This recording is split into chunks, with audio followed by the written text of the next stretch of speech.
Hello friends, आज हम बात करेंगे एडिक्शन के बारे में। So I am doctor Virendra Brar from hemophilia society Faridkot chapter. और हम बात करेंगे कि हीमोफिलिक्स में भी एडिक्शन जो हो जाती है वो क्यों ज़्यादा होती है और उससे कैसे बचा जाए और उसके इफ़ेक्ट्स जो हैं हीमोफिलिक्स के ऊपर क्या है। तो उसमें हम जो मेन जो है हम ड्रग एडिक्शन और इसके ऊपर बात करेंगे। Smoking, drug addiction and alcoholism, ये तीन चीज़ें हम देखेंगे।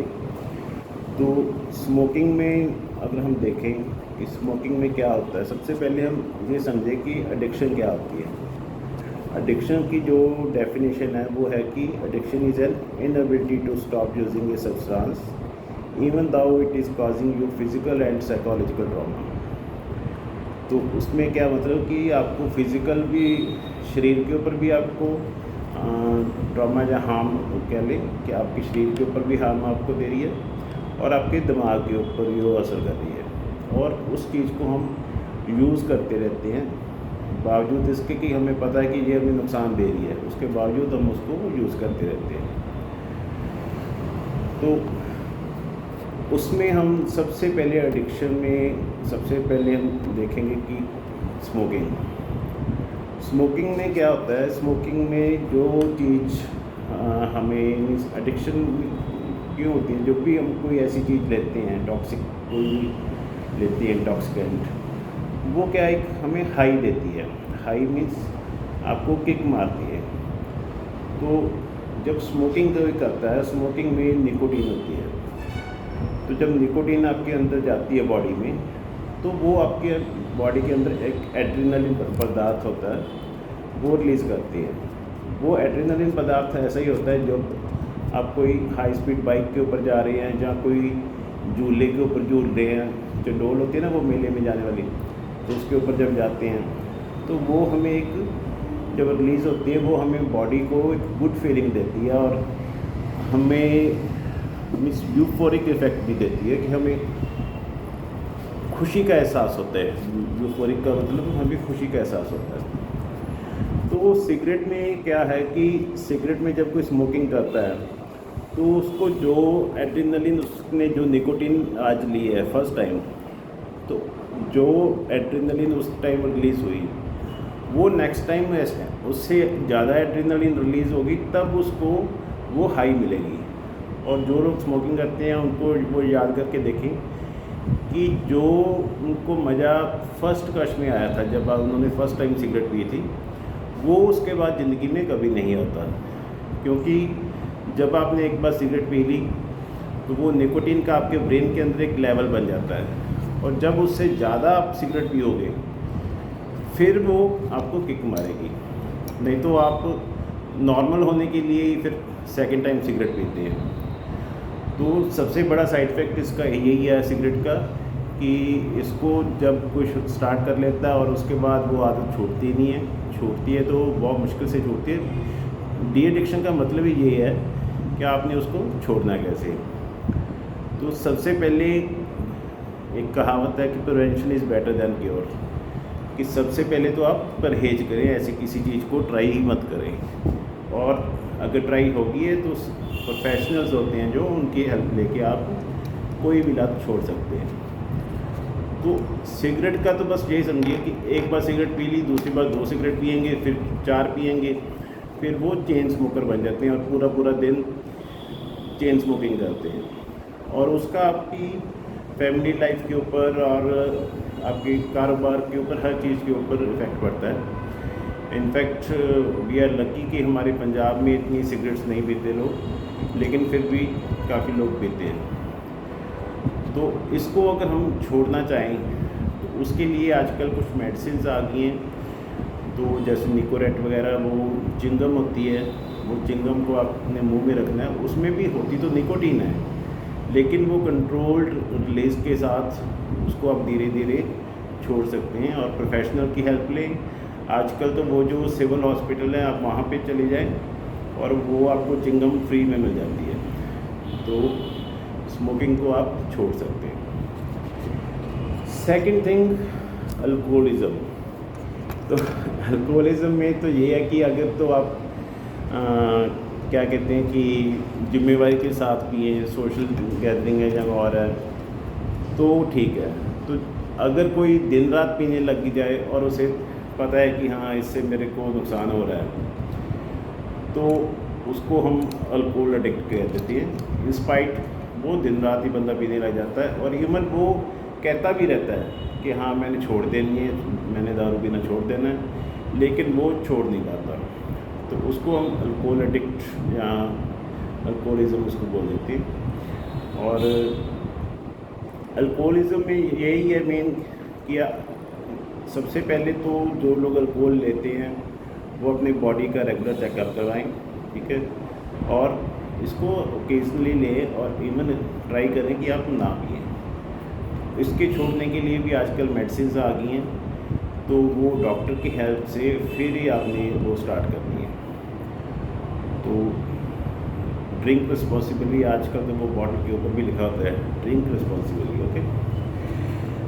तो अल्कोहलिज्म में ये है कि आप दारू पी के लड़ाई कर रहे हो, झगड़ा कर रहे हो, है ना, घर में भी लड़ाई हो रही है, उसके बावजूद भी आप पी रहे हैं, तो वो अल्कोहल एडिक्ट हम मानेंगे। अब जो हमने मेन टॉपिक इसमें करना था वो है ओपिएट्स एंड ड्रग्स। ओपिएट्स जो होते हैं वो अफीम और अफीम से बनी हुई कुछ मेडिसिन्स जिसके ऊपर डिपेंडेंस हो जाती है। हम अब मेन इसके ऊपर बात करेंगे कि हीमोफिलिक की डिपेंडेंस इसमें हो जाती है और वो क्यों होती है। मेनली तो क्या है, जब कोई भी हीमोफिलिक ओपियम लेगा या कोई भी उसका बाई प्रोडक्ट लेगा या कोई ड्रग लेगा, पेन किलर, इवन उसमें ट्रेमाडोल भी आ जाती है। ट्रेमाडोल का भी हम यही मानते हैं कि इसको 3 से ज़्यादा दिन अगर आप लेने लग जाए तो इसके एडिक्शन होने के चांसेस बहुत ज़्यादा बढ़ जाते हैं, तो ट्रेमाडोल के एडिक्ट हो सकते हैं। इसीलिए अभी वो बैन कर दिए कि ट्रेमाडोल बैन होनी चाहिए। तो ओपिएट में ओपियम और ये कफ सिरप्स, मॉर्फिन, ऐसी चीज़ें आ गई। और उसके बाद ये जो सिंथेटिक नशे बने हैं, हेरोइन वगैरह, LSD, कोकेन, स्मैक, ये चीज़ें सभी ओपिएट्स में आ गई। ओपिएट से क्या है कि हमें जब कोई ओपियम लेता है, एक तो उसको वही है मेन तो कि उसको यूफोरिक इफेक्ट आता है, अंदर से उसको खुशी का एहसास होता है। कुछ ऐसे हार्मोन्स हमारी बॉडी के अंदर निकलते हैं, हमारे दिमाग के अंदर निकलते हैं जो हमें गुड फीलिंग देते हैं, ठीक है। सेकेंडली आप थोड़ा रिलैक्स हो जाते हैं, कामिंग इफेक्ट है। और हीमोफिलिक्स में जो मैंने देखा है कि हीमोफिलिक्स इसमें क्यों इन्वॉल्व हो जाते हैं, उसका मेन रीज़न यही है कि जब आपको कहीं पेन हो रहा है तो हीमोफिलिक्स के 1-2 जॉइंट तो इन्वॉल्व होती हैं सभी के। तो जब वो लोग ये चीज़ लेनी शुरू कर देते हैं तो उसके ऊपर उनकी डिपेंडेंस हो जाती है। पहले तो उसके वो ऊपर डिपेंड हो जाती है कि वो अगर ना लें तो फिर उनको पेन होता है। लेकिन इसका बैड इफ़ेक्ट क्या है, ओपियम जहाँ इसके कोई भी है, हीरोइन वगैरह भी है, ये जो चिट्टा वगैरह बोलती है, वो भी शुरू में तो आपको पेन रिलीफ का काम करेगा, लेकिन after long period of time आप उसको ज़्यादा देर अगर यूज़ करेंगे तो वो उसका पेन रिलीफ करने वाला जो इफ़ेक्ट है वो कम हो जाएगा। उसको हम बोलते हैं टॉलरेंस। और सेकंड टॉलरेंस ये हो जाती है कि वो आपकी डिमांड है जो वो बढ़ती रहती है। आज आपने थोड़ी सी सब्सटेंस ली है ना, ओपिएट कोई भी, चाहे वो गोली है, चाहे अफीम है, चाहे ये चिट्टा वगैरह है, आपने आज थोड़ा सा लिया, नेक्स्ट टाइम फिर वो बढ़ जाएगा, आपको वो असर नहीं करेगा, फिर आप उसको बढ़ाते रहते हैं। और इसमें हीमोफिलिक्स में ध्यान देने वाली बात ये है कि आपने ओपिएट ले लिया, उससे आपका पेन तो ठीक हो गया, लेकिन आपकी जो अंडरलाइंग कंडीशन है, आपके अंदर जो ब्लीडिंग हो रही है जॉइंट में, जहाँ कहीं भी मसल में, वो ब्लीडिंग नहीं रुकी। तो हमने इसके ऊपर मेन ध्यान तो हमने देना है कि हमने फैक्टर लगवाना है उसमें, फैक्टर 8 या फैक्टर 9 जो भी आपका फैक्टर है वो आपने फैक्टर रिप्लेसमेंट करनी है, ताकि जो आपकी ब्लीडिंग रुक जाएगी। इवन मैं तो अभी पेन किलर्स भी लेने बंद कर दिए, ब्लीडिंग होगी तो पेन किलर लेना ही नहीं, बहुत ज़्यादा प्रॉब्लम आ जाए फिर जाके मैं पैरासीटामोल की ये जो डोलो टेबलेट होता है वो लेता हूँ। लेकिन ऐसे नहीं है कि आपको पेन हो रहा है तो आपने पहले पेन किलर ले ली, बाद में फैक्टर के बारे में सोचना है। सो फर्स्ट हीमोफिलिक में क्या होना चाहिए कि अगर किसी को पेन हो रहा है वो regular 3 to 5 days regular factor लगवाए, जिसका वो जॉइंट में या मसल में जहाँ कहीं भी आपके पेन हो रहा है वो आपका ठीक हो जाए। जब वो ठीक हो जाएगा, ब्लीड आपका ठीक हो जाएगा, तो पेन अपने आप हट जाएगा। तो इसलिए पेन किलर्स को कम से कम लेना है। तो इवन पोस्ट ऑपरेटिव भी, जैसे हम कोई ऑपरेशन वगैरह करवाते हैं उसके लिए भी जो डॉक्टर्स हैं तो आजकल मॉर्फिन देने लग गए हैं। आजकल की पहले भी देते थे।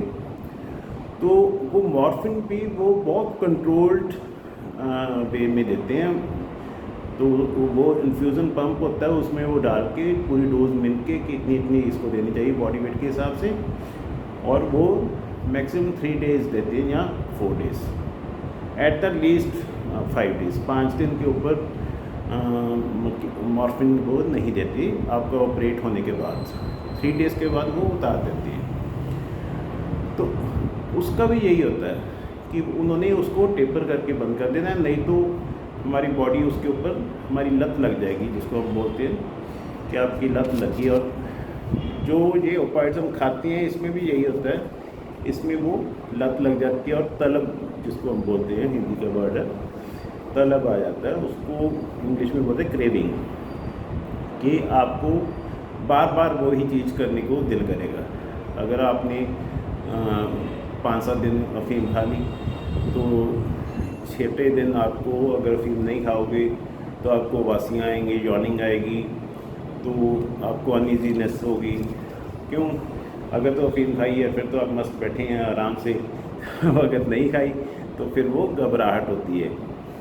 तो फिर हमारी बॉडी और हमारा माइंड कहता है कि वो चीज़ लो फिर तुम ठीक होगे। तो उससे फिर वो एडिक्शन की तरफ चला जाता है बंदा।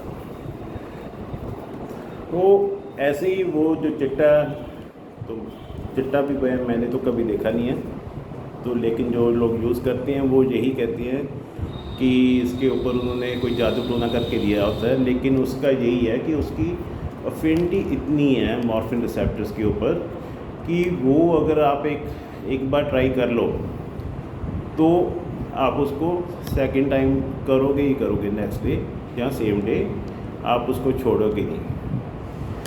तो उसमें जादू टोना कुछ नहीं किया होता, लेकिन उसकी जो मॉर्फिन रिसेप्टर्स होती है हमारे ब्रेन के अंदर, मॉर्फिन जहाँ पे जाके काम करती है। मॉर्फिन रिसेप्टर मीन्स जैसे एक ताला है और उसकी ये चाबी है, ये ताला इसी चाबी से खुलेगा। तो मॉर्फिन रिसेप्टर भी ऐसी है कि रेड रिसेप्टर है, जैसे पड़ा है तो पड़ा रहा है, लेकिन इसको जब ये चाबी मिल गई तो इसने खुल जाना है। ऐसे रिसेप्टर्स होती हैं, लेकिन इसको अगर हम दूसरी चाबी लगाएंगे तो वो नहीं खुलेगा। इसको बोलते हैं मॉर्फिन रिसेप्टर्स। लेकिन एक आप और बात समझिए कि एक चोर चाबी भी होती है। वो चोर चाबी से सब ताले खुल जाते हैं। वो चोर चाबी हमें चाहिए होती है जब हमने डी एडिक्शन करनी है मॉर्फिन वाले पर्सन की, चाहे वो कुछ भी करता हो, अफीम खाता हो, चाहे वो चिट्टा लगाता हो, हेरोइन, स्मैक, ये सभी ओपाइड्स हैं। तो अगर ड्रग्स में देखें, ड्रग्स में यही कास्टेप वगैरह आगे, जहाँ फिर आपका डेक्स्ट्रोप्रॉक्सिमन जो प्रॉक्सिमन का कैप्सूल आता था उसकी एडिक्शन हो जाती है। तो ये सभी ओपाइड्स में आ जाती है। तो ओपाइड्स होते हैं जो इनकी दोनों तरह की फिज़िकल और साइकोलॉजिकल डिपेंडेंस हो जाती है। तो इससे क्या होता है कि अगर आप इसको छोड़ोगे तो आपकी बॉडी में पेन भी होगा ना, तो उसको हम बोल देते हैं कि फिज़िकल डिपेंडेंस होगी। और अगर आप छोड़ोगे तो आपका दिमाग भी अपसेट होगा, उसको हम बोल देते हैं कि साइकोलॉजिकली बंदा इसके ऊपर डिपेंडेंट हो गया। तो अब बात आती है कि इनको छोड़ा कैसे जाता है ओपाइड्स को। इसमें अफीम, पोस्ट की जो भी होता है, ओपियस, और आपके ये हेरोइन, स्मैक, जिसको मुझे चिट्टा भी बोल देते हैं, आजकल चिट्टे के नाम से मशहूर है। तो लेकिन बताने वाले बताते हैं कि वो चिट्टा होता नहीं है, उसका कलर जैसे वो देसी साबुन होता है ना कपड़े धोने वाला है, उस कलर का होता है। चलो हमने क्या लेना उससे कि किस कलर का होता है, लेकिन जो लोग यूज़ करते हैं वो उसको प्लीज़ छोड़ें, मेरी रिक्वेस्ट है हीमोफिलिक से, क्योंकि बाद में आपके जॉइंट्स इतने ज़्यादा ख़राब हो जाएंगे, फिर आप उसको छोड़ोगे भी तो बहुत ज़्यादा प्रॉब्लम होगी। तो अब बात करते हैं कि हम ओपिएट्स हैं जो उनको छोड़ा कैसे जाता है। छोड़ने के लिए दो तरह की चीज़ें होती हैं। एक होता है डिटॉक्सिफिकेशन। डिटॉक्सिफिकेशन फेज़ में क्या होता है कि पहले 15 से 21 दिन तक पेशेंट को फ्लूइड्स वगैरह ज़्यादा दिए जाते हैं और मेडिसिन के ऊपर डाला जाता है, और पहले उसको एडमिट करके करते थे, तो उसमें ड्रिप वगैरह लगा देते थे, मल्टीविटामिन देते थे, ठीक है, और सेडेटिव दे देते थे, पेशेंट सोया रहता था। तो अभी वो कंसेप्ट थोड़ा चेंज हो गया, अभी ओपीडी बेसिस के ऊपर ही डिटॉक्सिफिकेशन और आपकी ये डी एडिक्शन हो जाती है। तो उसके लिए जो आजकल मेडिसिन सबसे ज़्यादा चल रही है, हम उसकी बात करेंगे। उसका नाम है ब्यूप्रीनॉर्फिन। ब्यूप्रीनॉर्फिन को अगर सही तरीके से यूज़ किया जाए तो it's the best medicine for the de addiction of opiates. Best कैसी है? सबसे पहले मैं इसकी आपको हिस्ट्री बताऊँ। ये कोई ऐसे इंडिया की मेडिसिन नहीं है, इंडिया में बनी हुई नहीं है। इसकी जो स्टार्टिंग है वो फ्रांस में हुई थी 1975 या 1970s में ये हुई थी सबसे पहले, तब इसको डिस्कवर किया गया था। तो जो लोग कोकेन वगैरह लेते थे उनको वो देते थे, लेकिन वो लोग वहाँ पे पेशेंट को एडमिट करके उसको इंट्रावीनस वो लगा के ड्रिप लगा के उसमें इंजेक्शन देते थे, और 1.5 महीने में वो मेडिसिन बंद करके पेशेंट को घर भेज देते थे, जो स्टार्टिंग में होती थी। तो आज की डेट में भी जो इसकी गाइडलाइंस है, पीजीआई की गाइडलाइंस है, वो यही है कि मैक्सिमम 1.5 साल अपने पेशेंट को देनी है ये ब्यूप्रीनॉर्फिन। तो 1.5 साल के बाद उसकी बंद होनी चाहिए। तो ब्यूप्रीनॉर्फिन के बारे में अब मैं थोड़ा सा आपको बताता हूँ कि इसको सबलिंगुअल देते हैं आजकल, जो ज़्यादा देते हैं, लेकिन इसका पैच भी बन जाता है, जैसे कि वो पेट में अंदर डाल देते हैं मसल के अंदर, लेकिन हीमोफिलिक में वो पॉसिबल नहीं है। इसका पैच भी बन जाता है, और इसको आईवीवी इंजेक्शन के साथ भी दे देते हैं, सबक्यूटेनियस भी दे देते हैं, लेकिन जो हमारी ज़्यादा चलती है वो सबलिंगुअल चलती है। मीन्स वो जीभ के नीचे रखी और वो आपके ओरल मिकोजा के थ्रू आपके ब्लड में डायरेक्ट चली जाती है, बाईपासिंग द लिवर। सबलिंगुअल जितनी भी मेडिसिन होती हैं वो लिवर को बाईपास करके ही जाती हैं, तो वो डायरेक्ट आपके ब्लड में चली जाती है और इमीडिएट उनका इफ़ेक्ट होता है। तो ब्यूप्रीनॉर्फिन जो है इसमें यही है कि इसकी जो स्टार्टिंग डोज है वो है 16 मिलीग्राम। मैक्सिमम 16 मिलीग्राम तक इसको स्टार्टिंग दे सकते हैं।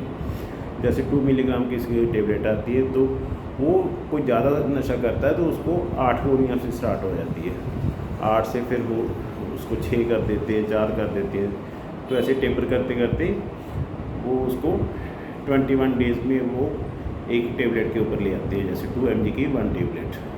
फिर उसको बाद में और टेपर करते हैं, फिर 0.4 मिलीग्राम की टेबलेट आती है, उसके ऊपर डाल देते हैं, फिर वो उसको धीरे धीरे टेपर डाउन करके नॉर्मली तो अगर आप चाहें तो 1.5 से 2 महीने में आप नशा छोड़ सकते हैं। लेकिन आपको जो साइंटिफिक रिसर्च है वो ये बताती है कि 2 से 5 साल तक लग जाती है पूरी तरह नशा छोड़ने में।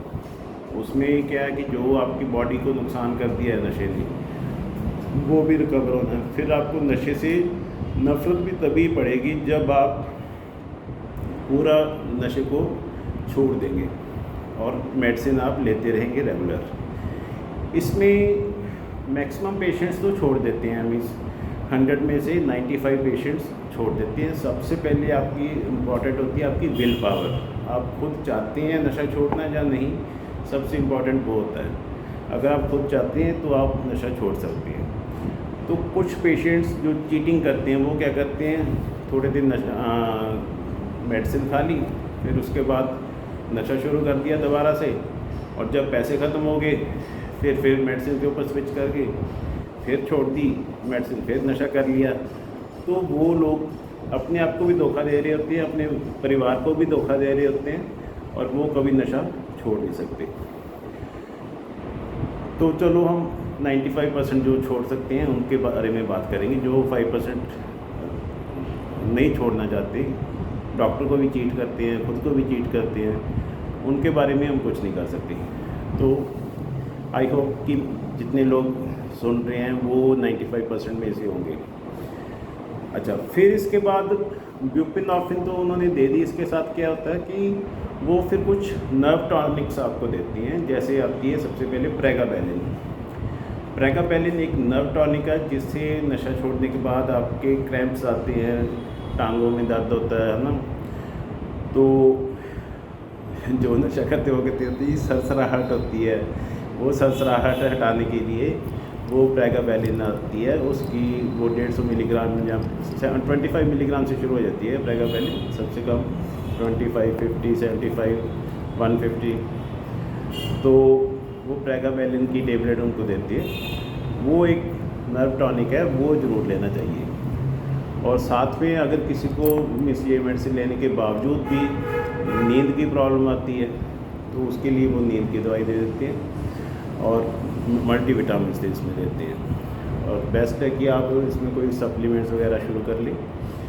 और ये तो होगी बात हमने मेडिसिन की। इसके बाद और क्या चीज़ें इंपॉर्टेंट होती है? सबसे पहले तो उन लोगों का साथ, जिनके साथ आप बैठकर नशा करते हैं, वो संगत छोड़नी है आपने। फिर वो गलियां छोड़नी है जहाँ से आप नशा लेके आते हैं, जहाँ से आपको सप्लाई होता है। आपने उस तरफ से जाना ही नहीं है। अगर आप जाओगे तो आपकी क्रेविंग होगी, आपका दिल करेगा कि यार चलो आज एक बार ले लेते हैं, ठीक है।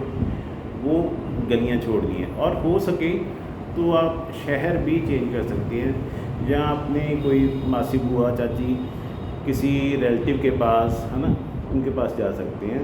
और बिलीव मी फ्रेंड्स, आपके सभी रिलेटिव आपको सपोर्ट करेंगे। ये कभी मत आप सोचो कि मेरे को कोई सपोर्ट नहीं करेगा। हर किसी को अपने बच्चे प्यारे होते हैं, हर कोई चाहता होता है कि मेरा बच्चा ठीक हो जाए। तो सबसे पहले ये झिझक आप निकाल के फैमिली से बात करें कि मेरे से ये गलती हो गई है। कुछ लोग तो बताते नहीं हैं, और जब तक उनके बारे में पता चलता है तब तक बहुत देर हो गई होती है। तो हीमोफिलिक्स में सबसे इम्पॉर्टेंट क्या है कि हम ओपीडी के ऊपर ही हीमोफिलिक्स का चाहते हैं कि उनकी डी एडिक्शन हो जाए। क्योंकि जो सर्विस डी एडिक्शन सेंटर्स होते हैं जहाँ पे वो एज ए हॉस्टल आपको रख लेते हैं, तो वहाँ पे हीमोफिलिक्स का कोई नुकसान भी हो सकता है।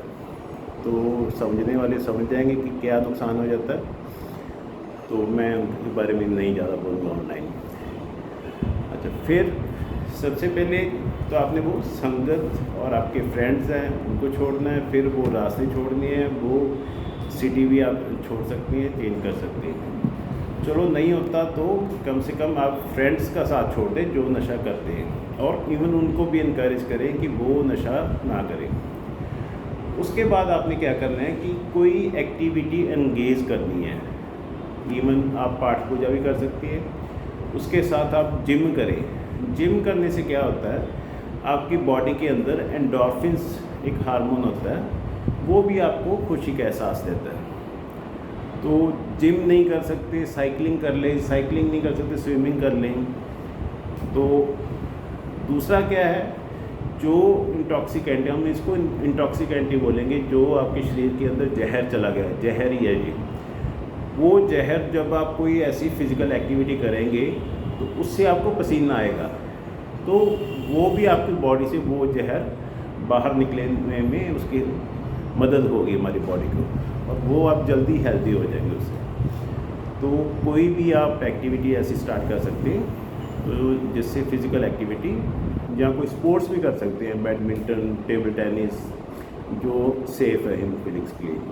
इवन मैं खुद टेबल टेनिस बहुत खेल कर रहा हूँ इसी रूम में। ये रूम एक बाथरूम बाद में बना, ये बहुत लंबा होता था, इधर ही टेबल रखा होता था हमारा।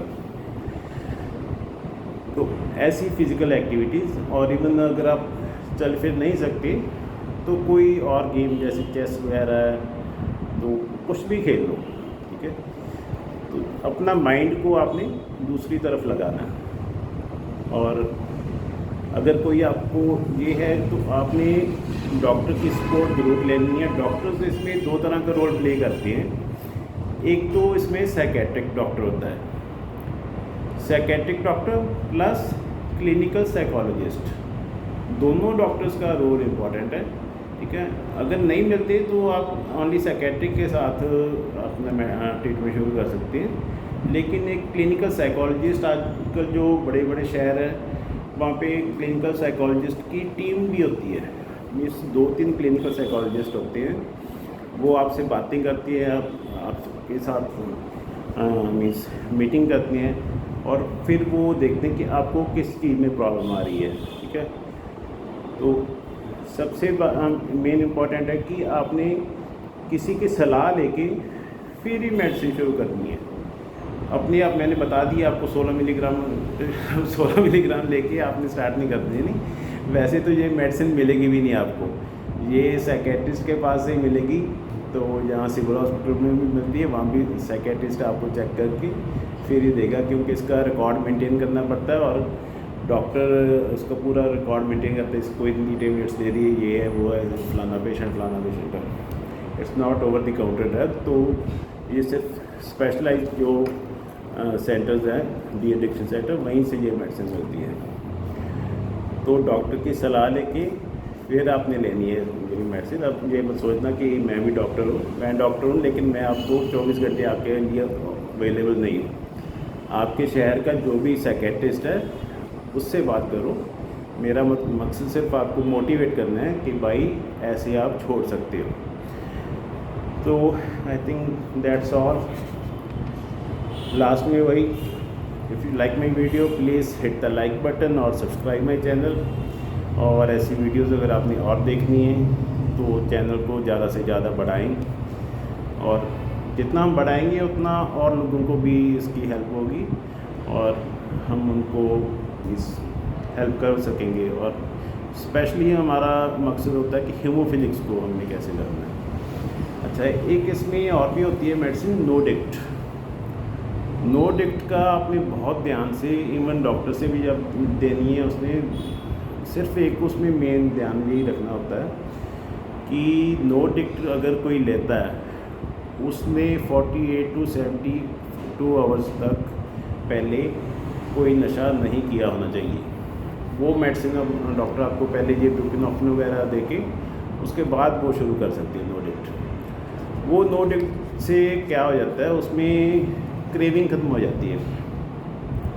क्रेविंग मीन्स आपने एक बार डी एडिक्शन होगी, उसके बाद वो आपको शुरू करेंगे। नो डिक्ट का मैं आपको वार्निंग दे रहा हूँ, डॉक्टर से अच्छी तरह डिस्कस करके समझ के फिर ही लेनी है।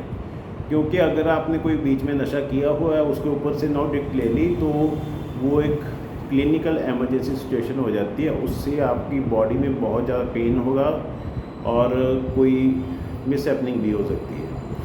तो इसलिए डॉक्टर से बात करके फिर ही वो मेडिसिन लेनी है। इतनी ज़्यादा तकलीफ़ आएगी अगर आपने नशा करके ऊपर से वो गोली खा ली कि आप सोच नहीं सकते। तो इसलिए आपने डॉक्टर से बात करके फिर ही वो मेडिसिन स्टार्ट करनी है। So at the last, best of luck. Please hit the like button और नीचे वो लाल रंग का होता है सब्सक्राइब, उसको भी प्रेस करें। Thank you. It's doctor Virendra Brar on haemophilia education group, haemophilia society, Faridkot. कोई भी कमेंट्स में आप बात पूछ सकते हैं। अगर आपको कोई डाउट है या कोई और गाइडेंस लेनी है तो आप कमेंट्स में पूछ सकते हैं। I will try to resolve the issue. Thank you.